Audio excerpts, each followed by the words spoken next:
اگلی کارگزاری بہت ہی یہ بھی ویسی ہے کہ شاید یقین ہی نہ آئے. سسٹر امینا جینیسف یہ کہتی ہیں کہ میں ایک عیسائی گھرانے میں پیدا ہوئی اور مجھے بائبل کے کچھ اسکرپٹس یاد کرنے کی مجھے عادت تھی، اور کہتے ہیں کم عمری میں ہی میں نے کافی چیزیں یاد کر لی. ایک دن میں اپنے چرچ میں گئی والد کے ساتھ، تو میں نے جب وہ چیزیں سنائی تو وہ پادری نے کہا اتنی تو مجھے بھی نہیں یاد بائبل کی عبارت. تو اس کو کہا گیا کہ اس کے پیرنٹس کو کہ آپ اس کو ایک پریچر بنا دیں. اس کے پیرنٹس نے اس کو پریچر بنانے کے لیے اسی چرچ کے ادارے میں جہاں وہ بنتے ہوں گے ان کے مذہبی پیشوا داخل کر دیا. آگے وہ کہتی ہے کہ چند سالوں کے اندر ہی میرے اوپر کھل گیا کہ یہ سب جو ہے وہ ان کے پلے کچھ بھی نہیں ہے، تو یہ سب جھوٹ کا پلندہ ہے. کہتے وہاں سے میں نے چھوڑا اور واپس ایک دنیاوی لائف میں آئی، اور ایک پیرنٹس کا بزنس تھا، اس کے ساتھ ساتھ میں نے اپیرلز کا یہ اس کا کپڑوں کی سیلنگ کا. تو کہتے ہیں کہ ساتھ میں نے ماڈلنگ شروع کی اور میری محنت ہوئی اور میں بہت بڑی ایک ٹاپ ماڈل بن گئی امریکہ کی. اور اس کے ساتھ مجھے بزنس کی اور پیسے کی ریل پیل ہو گئی، اور کہتے ہیں اتنا پیسہ میرے پاس آیا کہ میں ایک جوتا خریدنے کے لیے ہوائی جہاز کا ٹکٹ خریدتی اور اس کے بعد جوتا خریدتی. تو آپ خواتین تو جانتی ہیں کہ وہ میرا خیال ہے کہ وہ اٹلی آتی ہوگی امریکہ سے، تو اگر $700-600 کی اس کی ٹکٹ ہے تو جوتا کتنے کا خریدتی ہوگی وہ، اور کیا ایک جوتا خریدتی ہوگی؟ تو اندازہ لگائیں. اور آگے وہ کہتی ہیں کہ میری شادی ہو گئی، میرے میرے بیٹے ہو گئے. پھر اس طرح وہ کہتی ہیں کہ مجھے اس وقت وہ کچھ ملا جو ایک عورت خواب میں بھی نہیں سوچ سکتی. اب یہ سارا کچھ اس کے پاس ہے جس کی آج ہماری نوجوان نسل، خاتون، کوئی بچی، لڑکی، وہ اپنے خواب دیکھتی ہے، اور وہ خواب بھی شاید نہ دیکھ سکے، ان کو سب کچھ مل گیا. اور کہتی ہے کہ 25 سال کی عمر میں I had chauffeur driven cars, میرے پاس گاڑیاں، ڈرائیور، سب کچھ تھا، اور میرے بچے تھے. اور کہتے ہیں لیکن میرے پاس ایک چیز نہیں تھی. کیا آپ بتا سکتے ہیں کہ وہ چیز کیا نہیں ہے؟ میں دیکھتا ہوں کہ آپ اس کے کیا جوابات دیتے ہیں.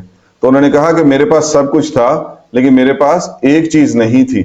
اور وہ چیز کیا تھی؟ کہ میرے پاس سکون نہیں تھا. بجا فرمایا آپ نے میرے پاس سکون نہیں تھا. تو اس سکون کو ڈھونڈنے کے لیے وہ کہتی ہیں میں نے دوبارہ یونیورسٹی جوائن کرنے کا سوچا، اور میں نے یونیورسٹی میں داخلہ لے لیا، اور یہ بہت ہونہار تھی، لائق تھی، ان کو اسکالرشپ پہ داخلہ مل گیا. تو کہتی ہیں کہ جس دن میں نے یونیورسٹی میں داخلہ لیا تو میں یونیورسٹی میں داخلہ لیا تو میں نے دا ویری فرسٹ ڈے میں نے جب کلاس میں جانے کے لیے دروازہ کھولا تو سامنے میری نظر پڑی کہ میری کلاس میں مسلمان لڑکے زیادہ بیٹھے ہیں. تو کہتے ہیں میں نے زور سے دروازہ بند کیا اور میں اسی وقت اسی الٹے قدموں گھر آ گئی. And I said to myself, انہوں نے کہا کہ میں نے اپنے آپ سے کہا کہ I want sit with these filthy pigs, میں ان گندے مشرکوں کے ساتھ نہیں بیٹھوں گی. یہ ان کے الفاظ ہیں اپنی کارگزاری سناتے ہوئے. تو انہوں نے کہا کہ میں نے سوچا کہ میں ان کے ساتھ نہیں بیٹھوں گی. میں گھر آئی، میرے خامن نے کہا کہ کیا ہوا؟ تو کہتی ہے میں نے کہا کہ وہاں میں نے یونیورسٹی نہیں جانا. انہوں نے کہا کیوں؟ یہ مسلمان کلاس میں میجورٹی میں. تو انہوں نے کہا کہ دیکھو تمہیں تو اسکالرشپ ملا ہے، اگر تم نے اتنی چھٹیاں کر لی تو پھر اسکالرشپ بھی گیا. اور دوسرا، آپ مجھے ساری زندگی خود کہتی رہی ہیں کہ اللہ پاک جو کام کرتے ہیں اس میں ایک بہت بڑی مصلحت ہوتی ہے. تو اب آپ یہاں بھی کوئی مصلحت کے تحت آپ نے اللہ کو داخل کروایا ہوگا. کہتی خاون کی یہ بات سننے کے بعد میں نے 3-4 دن بڑی دعائیں مانگی اللہ سے، اور میں نے کہا یا اللہ اگر میرا یہاں کوئی مقصد ہے تو وہ مجھ پہ واضح کر دیں اور مجھے دوبارہ یونیورسٹی چلی جاؤں، میرے دل میں یہ ڈال دیں. تو چند دنوں کے بعد یونیورسٹی واپس چلی گئی، اور کہتی میرے دل میں یہ خیال آیا کہ میں شاید ان مسلمانوں کو ہمیشہ کی جہنم سے نکال کر عیسائی بنانے کے لیے عیسائی بناؤں گی. جیسے میں واپس چلی گئی اور میں نے ان مسلمانوں پہ محنت شروع کر دی. میں ان کو کہتی تھی کہ دیکھو حضرت عیسیٰ نے نعوذ باللہ تمہارے لیے کتنی بڑی قربانی دی ہے، تو تم جہنم میں جلوگے، بلا بلا بلا. میں ان کو دعوت دیتی رہی اور کہتی وہ غور سے سنتے رہے. اب یہاں پھر 2 اہم نکات بڑے. وہ کہتی ہے میں ان کو دعوت دیتی رہی لیکن ان کا رویہ ہاسٹائل نہیں تھا، یعنی جھگڑالو نہیں تھا، اور وہ ادب سے میری بات سن لیتے تھے لیکن آگے سے کچھ کہتے نہیں تھے. دوسری بات کہتی کہ پوری کلاس میں ان لڑکوں کا لڑکیوں سے فری نہ ہونا یہ مجھے بہت پنچ کرتا تھا کہ دیکھو امریکہ معاشرے میں رہتے ہوئے اسی کلاس میں باقی امریکن اور دوسرے لوگ ہیں وہ ہر وقت لڑکیوں سے فری ہوتے ہیں، اور یہ لوگ بڑا ادب کے ساتھ لڑکیوں سے پیش آتے ہیں اور فری بھی نہیں ہوتے. تو کہتے ہیں میں نے یہ سوچا تو میں نے کہا میں پڑھوں تو صحیح ان کے مذہب کے بارے میں. اور اسی دوران ان کو ایک کلاس فیلو نے قرآن پاک کا ترجمہ دے دیا اور یہ وہاں سے پڑھتے پڑھتے پھر کہتی ہیں کہ میں اسلام کی طرف میں راغب ہونا شروع ہو گئی. اور قصہ مختصر یہ کہ اسی طرح یہ اسلام کے بارے میں پڑھتی رہی، ان سے سوالات کرتی رہی. تو کہتی ہے ایک دن میرے گھر کی بیل بجی اور کہتے ہیں اس سے پہلے یہ تھا کہ کہتے ہیں اس دوران میرے خاوند کو میرے سے جھگڑا ہو گیا اور میرے خاوند کو شک ہوا کہ میں شاید اب کسی اور مرد میں انٹرسٹڈ ہوں، دلچسپی لیتی ہوں، جبکہ اصل وجہ یہ نہیں تھی. اصل وجہ یہ تھی کہ قرآن اور سیرت پڑھتے پڑھتے پڑھتے اب میں جو اپنے خاوند کے ساتھ کلب میں جاتی تھی، بارز میں جاتی تھی، ڈانس ہوتا تھا اور جو شراب پی جاتی تھی، یہ سب چیزوں سے میں نے توبہ کر لی. اب اندازہ کریں عیسائی ہوتے ہوئے پڑھنے کا اتنا اثر آ گیا تو مسلمان اس کو پڑھ کے پھیلائے گا تو کہاں بات پہنچے گی. تو بہرحال وہ کہتی ہیں کہ میں نے بارز میں جانا چھوڑ دیا، پارٹیوں میں جانا چھوڑا تو میرے خاوند نے سمجھا کہ شاید یہ کسی اور میں انٹرسٹڈ ہے اور اس نے مجھے علیحدگی اختیار کر لی. تو میں ایک اور اپارٹمنٹ میں چلی گئی اپنے بچوں کو لے کر. ابھی یہ مسلمان نہیں ہوئی. کہتے ایک دن میرے وہی کلاس فیلو اپارٹمنٹ میں بیل ہوئی، سامنے دیکھا وہ کلاس فیلو ہیں اور ایک امام صاحب ہیں مسجد کے. وہ کہتے ہیں ہم اندر آ جائیں، کچھ بات کرنی ہے. میں نے کہا آ جائیں. وہ آ گئے تو اس امام صاحب نے مجھے کہا کہ یہ مجھے کہتے ہیں کہ آپ اسلام قبول کرنا چاہ رہی ہیں. تو کہتے ہیں میں نے انہیں کہا نہیں، میں تو بالکل اسلام قبول نہیں کرنا چاہ رہی. تو کہتے ہیں بہرحال پھر انہوں نے مجھ سے کچھ سوالات کیے. سوالات کرنے کے بعد انہوں نے کہا کہ اچھا آپ اللہ کے بارے میں عقیدہ کیا رکھتی ہیں؟ تو انہوں نے پوری توحید بیان کر دی. انہوں نے کہا آپ حضرت محمد صلی اللہ علیہ وسلم کو کیا مانتی ہیں؟ تو انہوں نے کہا میں اللہ کا سچا نبی، اور اس طرح باتیں کر دی. تو ان امام صاحب نے کہا آپ تو مسلمان پہلے کی ہیں، میں آپ کو کلمہ پڑھا دیتا ہوں، آپ مسلمان ہو چکی ہوئی ہیں، آپ کو بھی اس کا اندازہ نہیں ہے. بہرحال انہوں نے وہاں کلمہ پڑھا اور کہتی ہے جیسے ہی کلمہ پڑھا یہ خبر پہنچی تو ان سسٹر امینہ، انہوں نے اپنا نام رکھا مسلمان ہونے کے بعد. تو سسٹر امینہ کو ان کے سگے باپ اپنی شکار والی گن لے کے تو ان کے اپارٹمنٹ میں آئے اور ان کو گولیوں سے مارنے کی انہوں نے کوشش کی، لیکن یہ بائی چانس وہاں نہیں تھی، بچ گئی. پھر کیا ہوا کہ ان کے خاوند نے ان کو طلاق دے دی. اب یہ سارے آزمائش آنا شروع ہو گئی. باپ نے قتل کرنا چاہا، خاوند نے طلاق دے دی، بچے چھین لیے، بچوں کی کسٹڈی کا چلا کورٹ میں کیس. آگے انہوں نے بڑی خوبصورت بات لکھی ہے کہ پوری دنیا امریکہ بہادر کی جو لبرلزم اور انصاف کی تعریفیں کرتی نہیں تھکتی. کہتی میرے بچے مجھ سے آخری دن فیصلہ کیا کورٹ نے، یہ سامنے چیمبر ہے، اس میں چلی جاؤ اور 30 منٹ کے لیے سوچ لو. 30 منٹ کے بعد اگر تم واپس عیسائیت میں آتی ہو تو بچے تمہارے، اور اگر تم 30 منٹ کے بعد اسلام پہ ہی رہتی ہو تو پھر بچے ہم اس کے باپ کو دے دیں گے. تو یہ ہے اس کا اصل چہرہ. بہرحال وہ بچے بھی گئے اور کہتی ہیں کہ جاب اسلام قبول کرتے ہی میں نے اس کا سکاف شروع کر دیا اور جاب بھی گئی. تو اس طرح کہتی سب چیزیں مجھ سے چھن گئی. میری بڑی بہن کا فون آیا، اس نے کہا تم نے گھبرانا نہیں. وہ ایک بہت بڑی ڈاکٹر تھی. اس نے کہا تم نے گھبرانا نہیں، میں امریکہ کے سب سے بہترین ذہنی مریض کے جو مینٹل ہاسپٹل ہے اس میں تمہارے لیے ایک بہت اچھی کیئر کی کوشش کر رہی ہوں، تو تمہیں وہاں داخل کر دیں گے، یہ تمہارا مسئلہ حل ہو جائے گا. نعوذ باللہ جو اسلام قبول کیا وہ کہتے ہیں تمہیں مینٹل ہاسپٹل کی ضرورت ہے، تم ریہیبلیٹیشن کے بعد دوبارہ ٹھیک ہو جاؤ. بہن نے یہ کہا. ماں نے کیا کہا؟ ماں نے کہا کہ یہ واپس آ جائے گی. اس طرح کی ساری باتیں ہوں. یہ اکیلی عورت ایک معاشرے میں آ کے اسلام قبول کرتی ہے. اور اس کے بعد ہوا کیا وہ سن لیجئے. اس کے بعد کیا ہوا کہ ان کے والدہ کا فون آیا کچھ عرصے کے بعد اور انہوں نے کہا کہ بیٹا اسلام قبول کرنا ہو تو کیا کیا جاتا ہے. تو انہوں نے ان کو فون کے اوپر بتا دیا. تو ان کی والدہ نے کہا بیٹا باپ کو نہ بتانا میں اسلام قبول کرنا چاہ رہی ہوں. تو آگے انہوں نے لکھا ہے کہ والدہ کو بھی نہیں پتا تھا کہ باپ یہی بات کہہ کے چند ماہ پہلے میرے ہاتھ پہ اسلام قبول کر چکا ہے. تو باپ بھی قبول کیا، ماں نے بھی کیا. بیٹے نے ایک دن ان کو فون کیا. وہ عیسائی باپ کے پاس رہتا تھا، عیسائیت میں پرورش پا رہا تھا. اس نے ایک دن فون کیا، اس نے کہا ممی اگر میں اپنا نام فاروق رکھ لوں تو کیسا ہے؟ تو کہتا ہے میں نے اس کو کہا کہ بیٹا، میں نے اس کو بلایا اور اس کو کہا بیٹا کہ تم پھر اسلام قبول کرو اور اپنا نام رکھو. اور اس نے بھی اسلام قبول کر لیا. پھر اس کے دو بہت اہم باتیں ہیں، یہ آگے سب کو بتانے والی. وہی بہن جس نے کہا کہ میں مینٹل ہاسپٹل کی کوشش کر رہی ہوں. اس بہن نے ان کو کئی سال بعد فون کیا اور اس نے کہا کہ میں نے فون آج تمہیں اس لیے کیا کہ میں روئے زمین کی سب سے آزاد عورت کے ساتھ بات کرنا چاہ رہی تھی، اس لیے تمہیں فون کیا. اللہ اکبر کبیرہ، اللہ اکبر کبیرہ. یہ پاکستان کی 22 کروڑ عوام میں کوئی 1100 اداروں میں الحمدللہ مجھے بھی جوتیاں کھسانے کا موقع ملا ہے.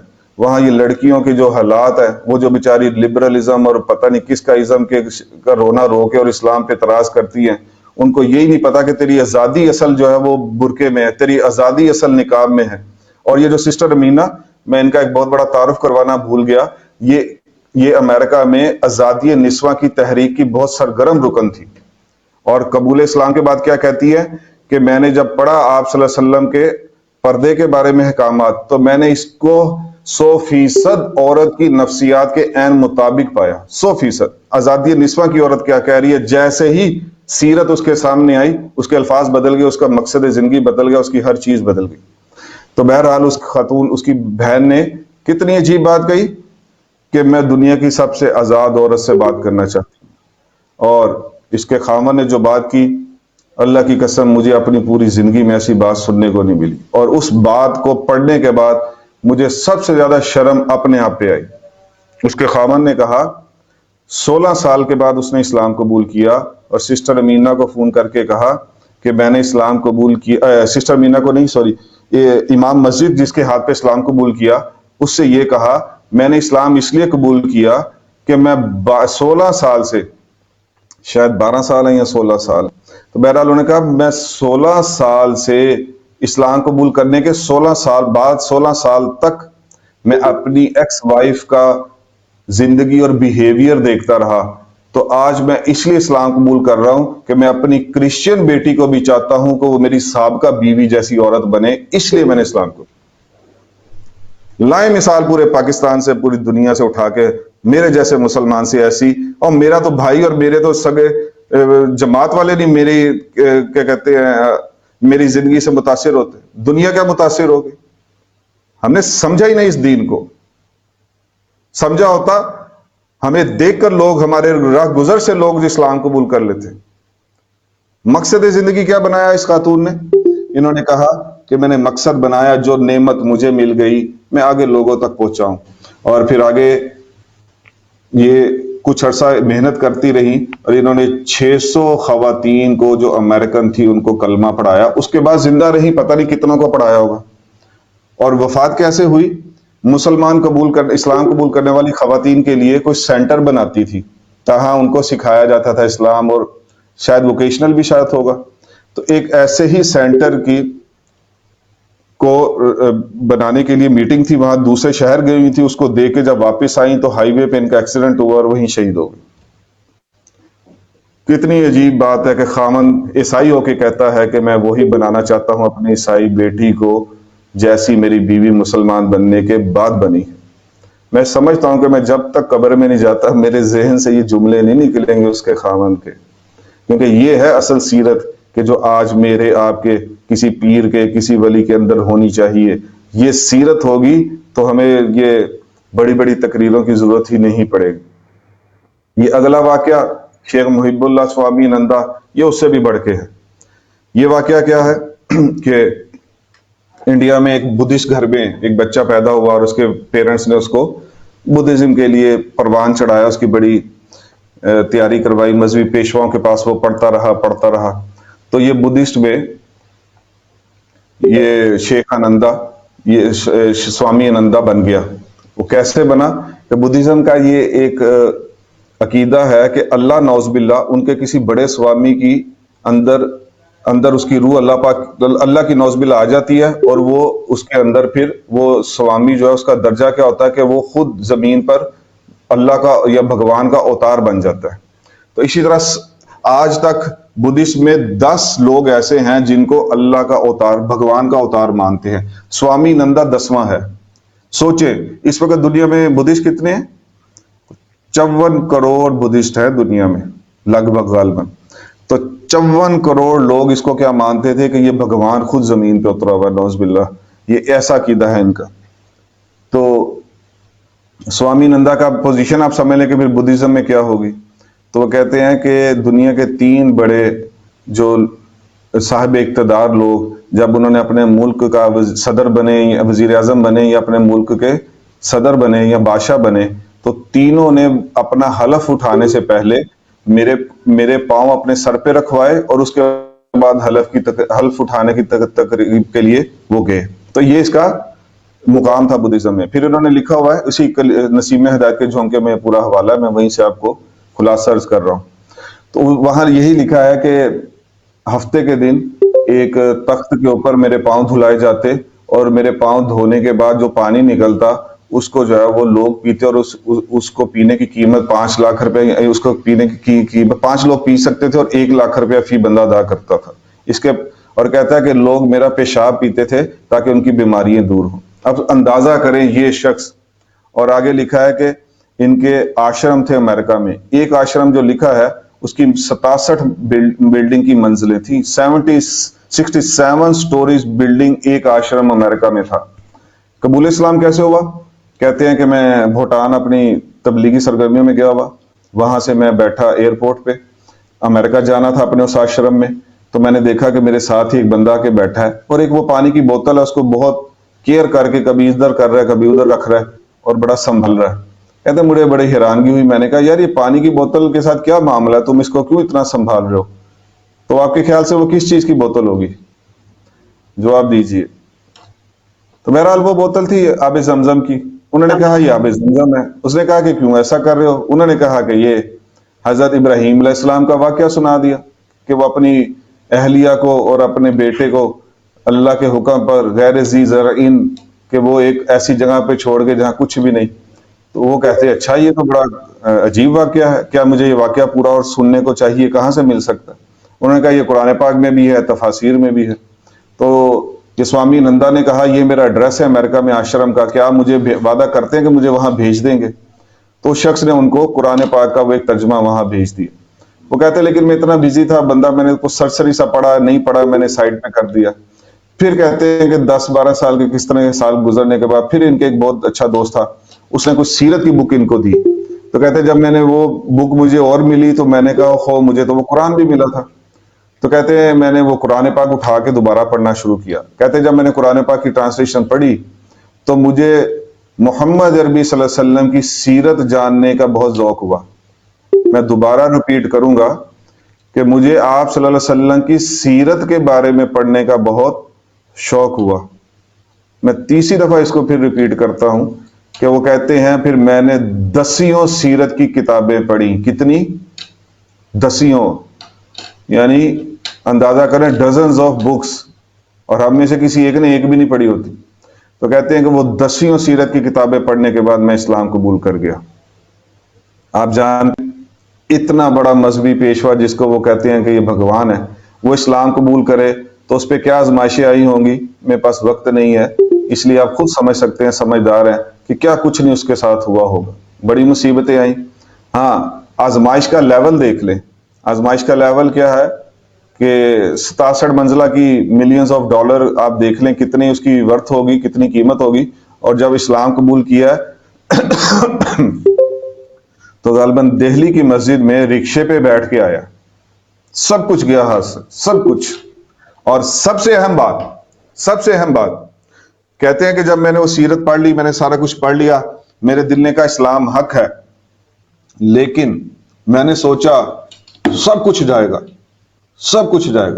تو میں نے اسلام قبول نہیں کیا. لیکن میرے اندر ایک کشمکش آ گئی کہ میں اسلام قبول کرتا ہوں تو سب کچھ جائے گا اور پتہ نہیں کس حالت میں آؤں گا، کیا کچھ ہوگا، یہ تو ہر کوئی سوچ سکتا ہے. تو کہتے ہیں کہ میں یہی سوچتا رہا، لیکن پھر دوسری طرف میرا دل یہ کہتا تھا کہ دیکھو اب حق جب سامنے آ گیا ہے تو پھر اس کے بعد تم آگ سے بچ نہیں سکتے، تمہارا انجام بہت برا ہوگا. کہتے ہیں مجھے یہ پتا تھا کہ پھر اللہ کے ہاں انجام کیا ہوگا مرنے کے بعد. تو کہتے ہیں کہ مجھے پھر ایک چیز نے تقویت دی کہ میں نے واقعات پڑھے تھے تو میں نے اپنے دل سے کہا جب صحابہ رضوان اللہ علیہم اجمعین نے اس سے کئی گنا بڑی قربانیاں دی تو میں کیوں نہیں دیتا. اللہ اکبر کبیرہ. صحابہ کے واقعات پڑھ کے اور